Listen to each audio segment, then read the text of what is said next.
E aí, turminha do 9º ano, como vocês estão?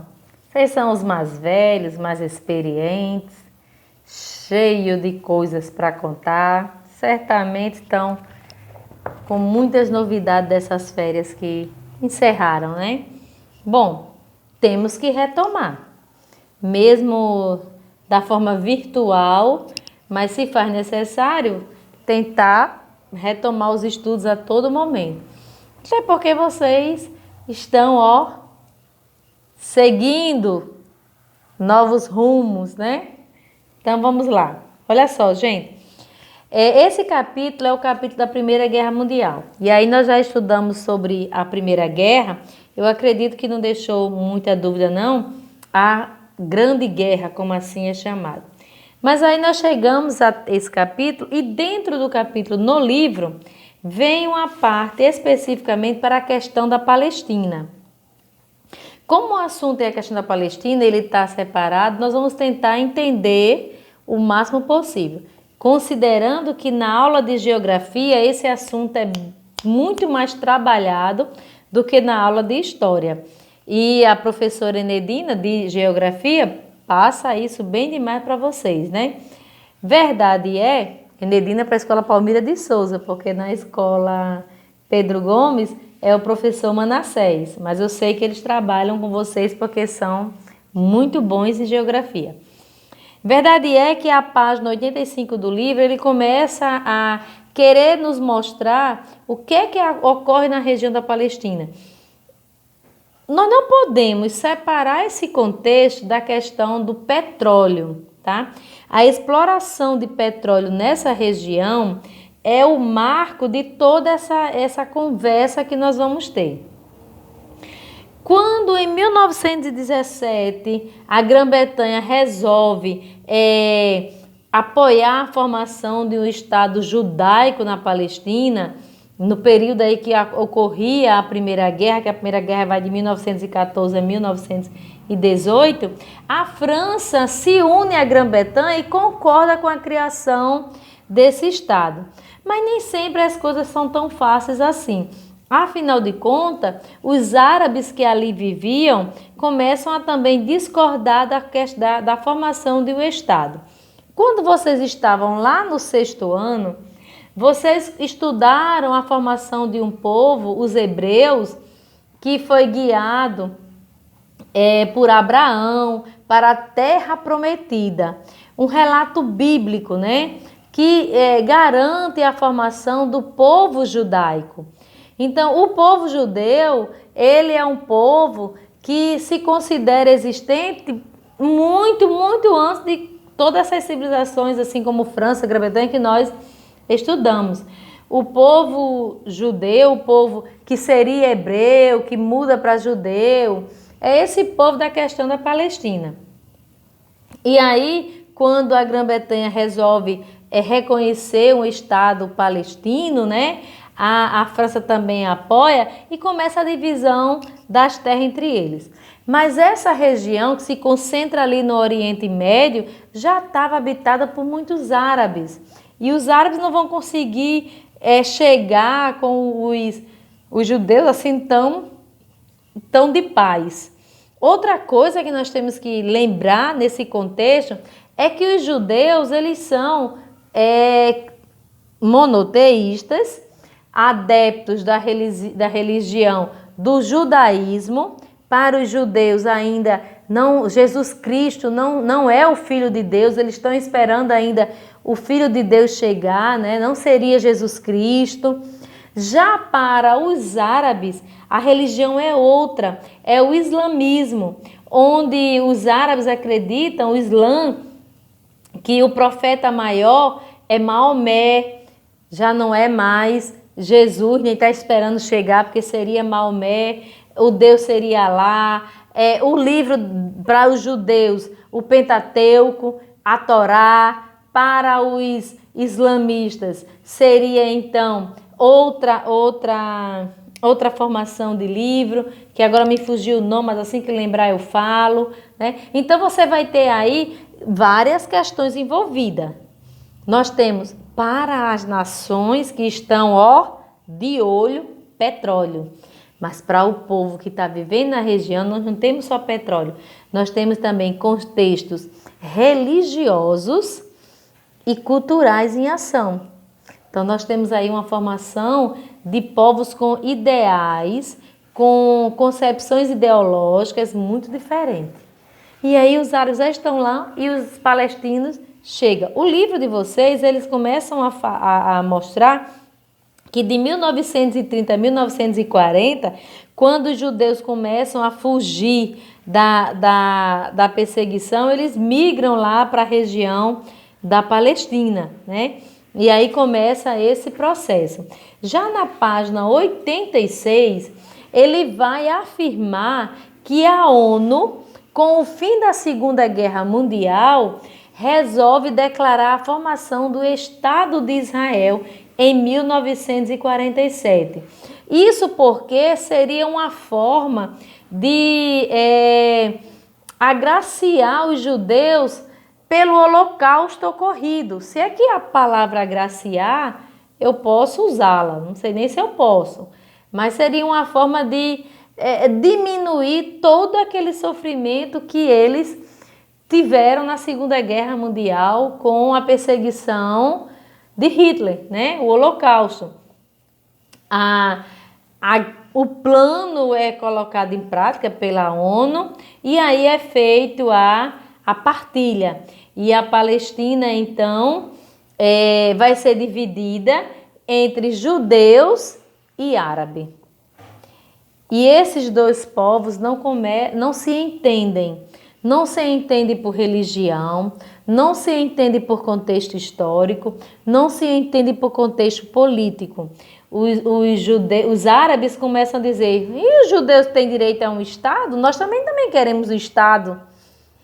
E aí vem as guerras islâmicas, as guerras como vocês estudam em geografia, um dos mais fortes foi o atentado terrorista dos Estados Unidos, né? Pelo Al-Qaeda. Então o Estado Islâmico diz, eu também quero formar um Estado. Se os judeus se reconheceram como Estado, que a ONU nos reconheça também, nos conceda. Mas não há esse reconhecimento por parte da ONU, e aí os atritos vão seguindo e perduram até os dias de hoje. A região é uma região formada por vários conflitos, que envolve a morte de muitos inocentes, né? Nesse contexto todo, o Estado de Israel é criado em 1948 e foi reconhecido pelos Estados Unidos imediatamente. Porém, houve aí, já começa a existir uma guerra, né? E aí 750 mil palestinos, já fugindo dessa guerra, desse conflito, vão se refugiar na faixa de Gaza, que a gente tanto escuta na TV, a faixa de Gaza. E essa faixa de Gaza é entendida agora então como a questão palestina, que vai perdurando. Vem então a Guerra Fria, Estados Unidos, União Soviética, vocês entendem desse assunto porque vocês têm aula de geografia, né? E aí vai seguindo e seguindo. E qual é o motivo que vai perdurando? A disputa por terras cultiváveis, os recursos hídricos, a presença de água, né, na região, o controle pelo petróleo vai provocando tudo isso, as divergências religiosas que existem entre eles, formam um caldeirão que ferve.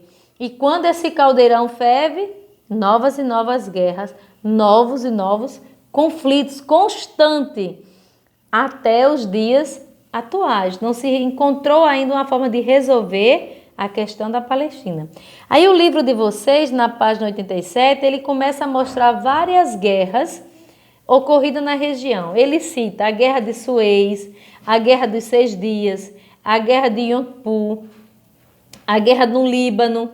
E ele vai citando essas guerras e vai dando resumos dessa guerra. Eu não vou ler aqui, uma a uma, porque não está bacana, não precisa que eu me detenha a ler. Mas vocês devem ler, porque lá ele está dizendo a guerra, os países envolvidos e o resumo. E aí essas guerras só vão acirrando cada vez mais esses problemas. E quando é que vai chegar essa paz? Quando será que chega-se essa tão sonhada paz na região? Ainda não chegou. Já se houve várias tentativas. Nós temos aí, no livro de vocês, vários exemplos. Nós temos aí um exemplo em 1993, com o Acordo de Oslo, em que tentou se encontrar uma paz, mas que não se perdurou. Nós temos também outros acordos que foram celebrados, mas fracassam, porque não existe só questões políticas envolvidas. Nós temos que compreender que existe um caldeirão de questões. Nós temos as questões das terras, das terras cultiváveis, né? As terras boas. Nós temos aí a questão do recurso hídrico, da água, já que é uma região ali seca, né? Nós temos o petróleo, que tem muita gente envolvida e a fim de que essa guerra dure por longos e longos. Nós temos o petróleo e nós temos o contexto religioso, a divergência da religião. Até porque os islâmicos, eles são intolerantes. Quando nós pregamos a tolerância religiosa, a ideia de você aceitar a religião do outro e respeitar, os islâmicos fazem o oposto. Para eles, aqueles que não são de sua fé são os infiéis e esses devem ser mortos. Esses devem ser excluídos da sociedade. E como é que esses infiéis são mortos? Com as bombas, ataques terroristas, com as práticas. Mas vamos também compreender uma coisa. Nem todo muçulmano, nem todo islâmico tem que ser considerado um terrorista. Toda regra tem sua exceção, seja ela a menor que for, mas isso nós também precisamos entender. Continuando aqui, os acordos fracassam, a paz não chega e perdura o impasse da região. Até hoje são mais e mais conflitos ocorrendo naquela região. Tem uma cena aí muito interessante na página 89, que seria um menino palestino caminhando abraçado com um israelense, uma foto de 2002 com uma possível paz. É difícil de se encontrar uma saída, uma solução para essa questão. Para os países envolvidos, há um certo lucro, um benefício em relação a essa guerra por causa do petróleo. Tem países que não produzem petróleo suficiente para a sua subsistência e precisa comprar. Os Estados Unidos é um exemplo desse. Por que que quando a gente assiste filmes, sempre está lá o exército norte-americano, e não só filme, mas reportagem também. Tem muita coisa bacana para vocês conhecerem. E é um assunto gostoso, porque é atual, é contemporâneo. Todos os dias ele está na mídia.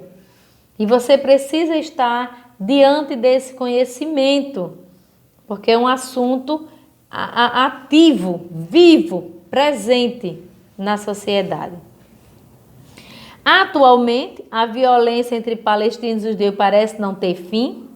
Em 14 de maio de 2018, uma manifestação por terra reunindo 35 mil palestinos no dia da inauguração da embaixada estadunidense na cidade de Jerusalém resultou em 55 mortos e 2 mil feridos. E quais são os obstáculos para esta paz? Primeiro, o fundamento dos grupos islâmicos que praticam o terrorismo.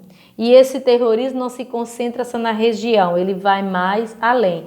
Nós temos ações terroristas na França, nos Estados Unidos, tivemos também na Espanha. Nós temos vários lugares onde ocorrem ações terroristas.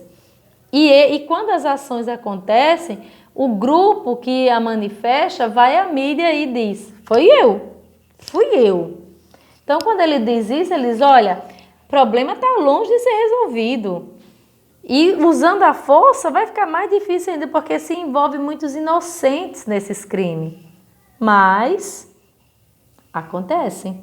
Nós temos também o radicalismo dessas lideranças, tanto judias quanto islâmicas, esse radicalismo voltado por essa crença religiosa de intolerância, não se consegue respeitar, conviver com a religião que não seja a que ele considera certa. Isso é um empecilho muito grande, porque são duas religiões totalmente opostas. Então, para se resolver, é um dilema profundo. Nós temos também a construção de novos assentamentos judaicos na parte oriental, que aí provoca entre os árabes mais atritos das terras que estão sendo cedidas para os palestinos, né? E a existência de um muro que foi construído pelo governo de Israel para a proteção dos colonos israelenses na Cisjordânia. Essa construção desse muro também acirra mais ainda esse problema. Nós já vimos um momento como esse lá na Guerra Fria, quando a União Soviética foi dividida também com um muro. Então, o que nós estamos conversando nesse assunto, voltado exclusivamente para esse tema, não é só história antiga, é história atual. É preciso que a gente compreenda que essa história atual, essa história viva, vivida, sentida, faz parte desse contexto histórico, mas que ainda perdura para hoje. Então, o 9º ano vai partir para o ensino médio, vai fazer prova para concorrer vaga ao IF, vaga à Escola Agrícola de Jundiaí. Precisa ter muito conhecimento, porque é nesse momento que geografia e história se dão as mãos, se laçam como um conhecimento importantíssimo para o contexto, né? Então, não percam tempo, não desistam de compreender.